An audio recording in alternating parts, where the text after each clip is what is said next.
Qala al-Imam Abdullah bin Ali bin Haddad radhiyallahu anhu wa nafa'ana bihi wa bi'ulumihi wa amaddana bi asrarihi wa aqada alaina min barakatihi amin bil anqal. Akhbara sallallahu alaihi wa alihi wa sallama annahu la amala illa an niyyatin. Halaman 16 persis setelah hadis.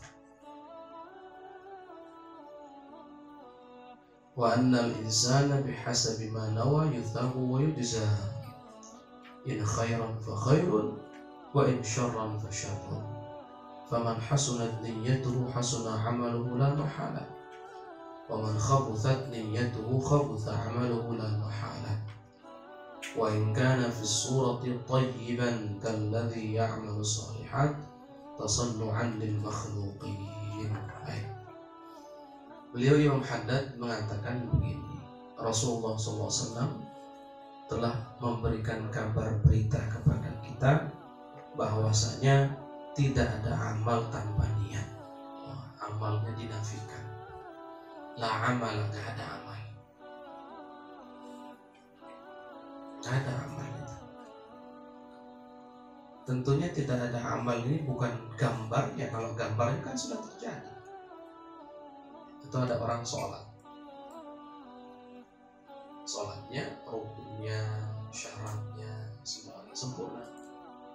Apa amalnya tidak ada? Ya tetap amalnya ada, tapi yang dimaksud tidak ada amal ini maksudnya minimal ada dua tafsiran di sini. Kalau tidak niat sama sekali, maka betul amalannya dianggap tidak ada, maksud tidak sah. Seperti contoh yang sholat dia nggak niat, wudu dia nggak niat, wudu nggak niat itu sih bukan wudu kan gitu. Walaupun gambarnya gambar orang yang wudu, rupanya rupa orang wudu. Sholat nggak niat, ya nggak sholat. Secara syariat tidak dianggap itu sebagai sholat, walaupun gambarnya gambar orang yang sholat. Jadi kalau nggak niat sama sekali ya begitu. Atau niat tapi bukan karena Allah. Dan yang kedua ini bukan gak sah urusannya. Dia sholat, kemudian dia niat, ada niatnya, tapi bukan karena Allah. Bukan karena Allah, karena Allah yang memerintahkan sholat maka aku sholat. Bukan karena Rasulullah yang mengatakan sholatlah kalian sebagaimana kalian melihatku sholat. Bukan karena itu, tapi karena faktor-faktor lain. Mungkin karena temannya sholat malu jadi ikut sholat, atau karena mungkin di seberang sana ada yang lagi diincar, jadi agar kelihatan rajin ikut sholat, dan seterusnya dan seterusnya. Nah ini sah sholatnya, yang penting syaratnya, rukunnya semuanya sempurna. Selama dia niat sholat, ya sah sholat. Cuman bukan karena Allah berarti tidak diterima oleh Allah. Jadi ada kalanya amal itu memang tidak dianggap sama sekali oleh syariat. Ada kalanya dianggap tapi tidak diterima. Yang pertama tidak sah, yang kedua tidak dikabul. Maka bedakan antara sah dengan kabul. Makanya Imam Ibnu Athaillah Sakandari ingatkan kita. Dia berkata, rubbama futiha laka babul qabul, babut ta'ah, wa lam yaftah lak babul qabul. Kadang katanya, rubbama fataha laka babut ta'ah wa lam yaftah lak babul qabul. Kadang Allah itu membukakan untuk kita pintu taat, tapi nggak dibukakan untuk kita pintu qabul. Artinya sah ibadahmu, tapi karena niatnya aneh-aneh, bukan karena Allah, bukan tulus, bukan karena perintah yang menjalankan perintah Allah dalam perintah Rasulullah, maka babul qabulnya ditutup. Bab qabulnya ditutup. Sah saja. Sah itu ya mungkin secara zahir gugur dosanya. Secara zahir dia tidak diminta untuk mengqadha, iya, tapi nggak dapat pahala. karena nggak diterima oleh Allah. La amal, nggak ada amal. Kadang artinya tidak sah kalau nggak ada niat, atau ada niat bukan karena Allah, berarti artinya tidak diterima.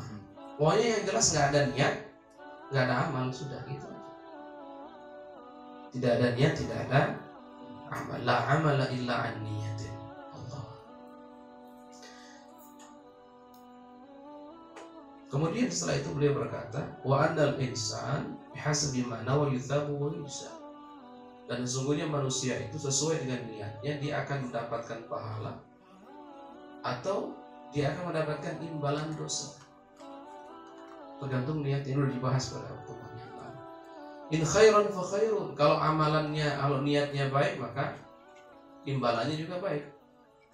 Kalau seandainya niatnya buruk, ya berarti imbalannya juga buruknya, sudah dibahas ya. Faman hasunat niyatuhu hasuna amaluhu la mahala. Barang siapa yang niatnya baik, maka amalnya baik. La mahala. Tidak bisa tidak. Niatnya baik berarti amalannya baik. Tapi amalannya mesti gini. Siapa yang niatnya benar, ya amalnya benar. Ya siapa yang amalnya benar belum tentu niatnya. Siapa yang amalannya benar, niatnya buruk, berarti jelek. Jadi ingat, yang jadi tolak ukur itu adalah niat. Nah, tapi tolong jangan lupakan, ini tolong jangan lupakan bahwa para ulama itu kalau menyebutkan satu kata dalam sebuah disiplin ilmu, dalam ilmu usul fiqh itu ada istilah begini. Al-lafzul mutlaq atau al-mufrad idza utliqa humila ala fardil kamil. Ini kajian tasawuf tapi ada sedikit ini biar kita nggak salah memahami. Yang merujuk pada terjemah mesti salah memahami. So, kita buktikan. Satu kata lafaz. Kalau lafaz ini mutlak, jadi ada lafaz itu ada mutlak, ada muqayyad. Kalau mutlak tidak terikat syarat apapun, tidak terikat sifat apapun. Kalau muqayyad itu terikat. Contohnya baju itu mutlak. Kenapa ya? Baju apa? Baju koko, baju panjang, baju pendek, baju apa? Ini mutlak, nggak terikat sifat, nggak terikat ukuran, nggak terikat apa. Baju bukan. Beda dengan baju merah, berarti terikat oleh sifat yang warna merah. Nah sekarang amal, beliau menyebutkan amal. Nah, amal ini mutlak kan? Amal yang bagaimana? Yang katanya kalau niatnya baik pasti amalnya baik. Ini amal bagaimana? Amal ini mutlak. Ini amal baik apa amal buruk? Amalnya benar apa amalnya nggak benar gitu? Kan amal itu antara benar atau tidak benar. Nah, kembali kepada kaidah humila ala fardil kamil, dibawa kepada maknanya yang sempurna. Berarti maksudnya begini. Contoh kita sholat, berarti kita butuh apa? Syaratnya harus sempurna, rukunnya harus sempurna dan seterusnya. Nah, inilah sholat yang dimaksud dalam syariat. Yang sempurna itu yang begini. Nah, sholat yang seperti ini, kalau niatnya baik, maka ikut menjadi baik. Tapi kalau dianya saja tanpa ada niat yang baik, dia belum jadi baik, gitu maksudnya. Kalau sholatnya nggak benar, ya tetap saja yang nggak benar sholatnya. Ini jangan pernah diartikan, oh yang penting niatnya. Sholatnya nggak benar, caranya ya nggak masalah, salah itu. Ini makanya hati-hati ya, pemahaman begini nih. Memang perlu dalam pemahaman itu mengombinasikan beberapa disiplin ilmu. Jadi jangan diartikan di sini kalau kita artikan secara ada yang terjemahan kan? Coba dibaca terjemahan. Ada yang punya terjemahannya? Ada yang punya terjemahannya nggak? Ada Bogor semuanya. Hebat luar biasa. Ini tim Bogor Tangerang ada terjemahannya semua Bogor kan? Oh ya itu. Berdasarkan guru Undang. Ini kelebihannya memang gitu, biar sering dilihat-lihat. Udah di luar kepala semua. Ini kenapa nggak ada rambut-rambutnya, gundul semua ini. Baik, ya. Jadi gitu ya maksudnya gini. Kira-kira. Maksudnya faman hasunat niyyatu hasuna amalu la mahala. Barang siapa yang baik niatnya, baik amalnya, itu memang amalnya itu sudah sempurna. Cuman dia nggak disebut baik sebelum niatnya baik gitu loh. Beda dengan amalnya salah. Contoh dia sholat nggak sempurna rukunnya, ya nggak sah. Apa kalau punya pahala sholat? Asli jangan diartikan yang penting saya udah niat sholat, sholatnya nggak benar udah nggak ada masalah. Karena yang penting kaidahnya barang siapa niatnya baik, amalnya wah ini segar. Jelas pemahaman dari mana? Jadi pahami ya. Contoh gini lah gambarannya. Sholat itu dapat pahala nggak? Nah, sholat yang bagaimana? Kan saya ngomong mutlak sholat, ya kan? Saya ngomong sholat, bukan sholat yang sah atau tidak. Nggak disebut sah. Tapi kalau disebut mutlak begini tanpa ada keikatan, tanpa ada sifat, tanpa ada kriteria tertentu, maka dibawa kepada makna yang sempurna. Jadi sholat yang sempurna ada apa? Itu maknanya begitu. Ini juga sama, amal yang sempurna jika diiringi dengan niat yang baik maka menjadi baik. Tapi amal yang sempurna sekalipun tanpa niat yang baik tidak akan menjadi ya. Tolong ini pemahaman yang memang perlu diluruskan. Karena masya Allah lah. Dan sekali lagi ya jangan sampai ngaji terjemah. Ngaji terjemah karena kata-kata bahasa Indonesia itu sulit untuk mewakili bahasa Arab. Serius itu betul, itu fakta.